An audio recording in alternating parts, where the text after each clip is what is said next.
Good morning students.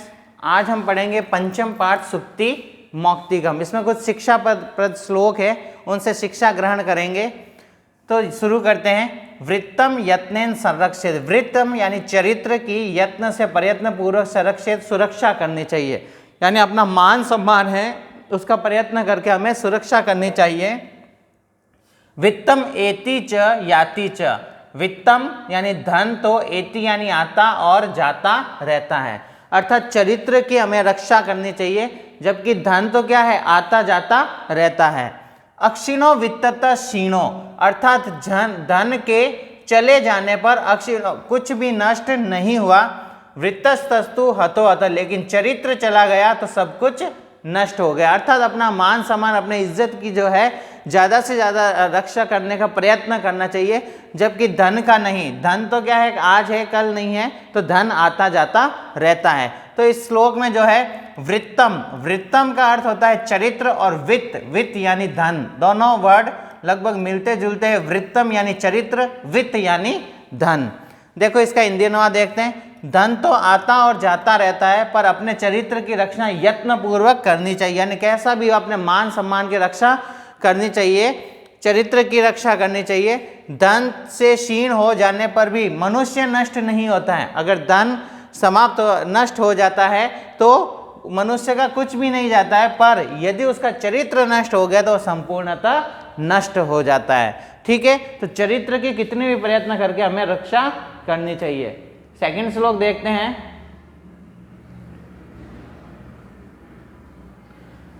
श्रूयताम धर्म सर्वस्वम।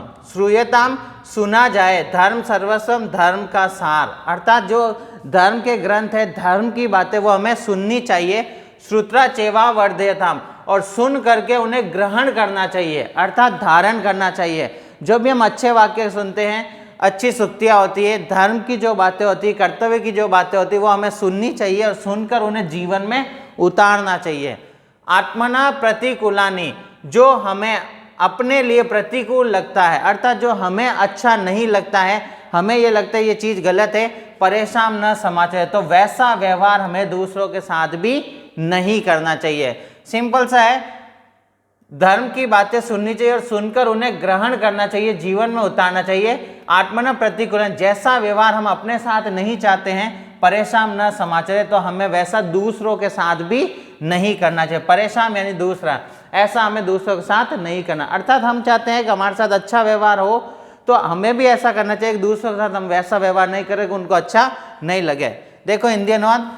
धर्म का सार सुनिए, धर्म का जो सार है, धर्म की जो अच्छी बात है वो सुनिए, सुनकर समझ ले कि जो व्यवहार अपने लिए, और सुनकर इस बात को समझे कि जो व्यवहार हम अपने लिए प्रतिकूल लगे, यानी हमें अच्छा नहीं लगता है, उसे दूसरों के प्रति आचरण नहीं करे, वैसा हमें दूसरों के साथ भी नहीं करना चाहिए।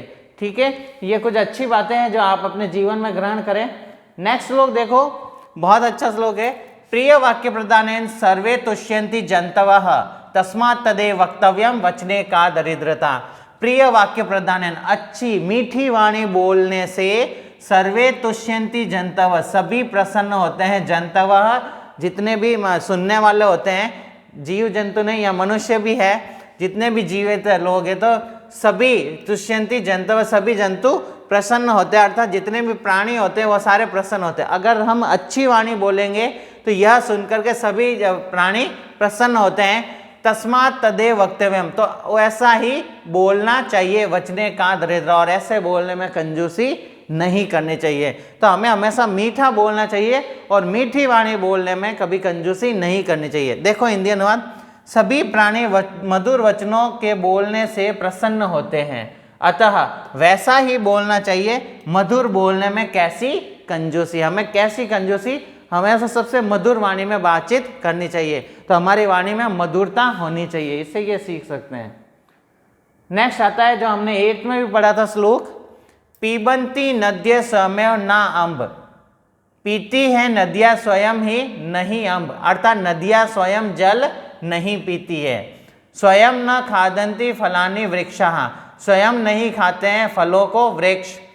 ना दंती, न प्लस अदंती, सस्यम खलु वारी वाहा, ठीक है, नहीं खाते हैं, न प्लस अदंती, यहाँ दीर्घ संधि हुई है, सस्य यानी फसलों को, हरियाली को, निश्चय ही वारिवाह बादल, बादल जो है फसलों को नहीं खाते हैं, क्योंकि बारिश जो होती है उसी से ही फसलें होती है, धरती पर हरियाली होती है और फल फ्रूट होते हैं, फसलें लगती है। सस्यम यानी फसलें कह सकते हो आप, धन धान्य की जो खेती होती है, तो बादलों की वर्षा से वो उत्पन्न होते हैं और वो बादल नहीं खाते हैं।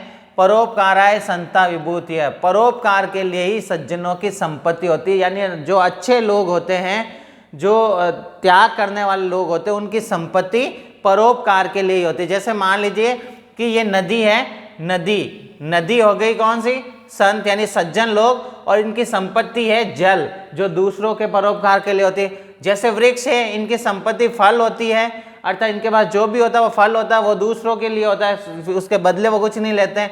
बादलों का जो पानी है, वारिवाह यानी बादलों का जो पानी है, वो धरती पर बरसने के लिए होता है, हरियाली के लिए, खेतों में हरियाली लाने के लिए, फसलों के लिए होता है।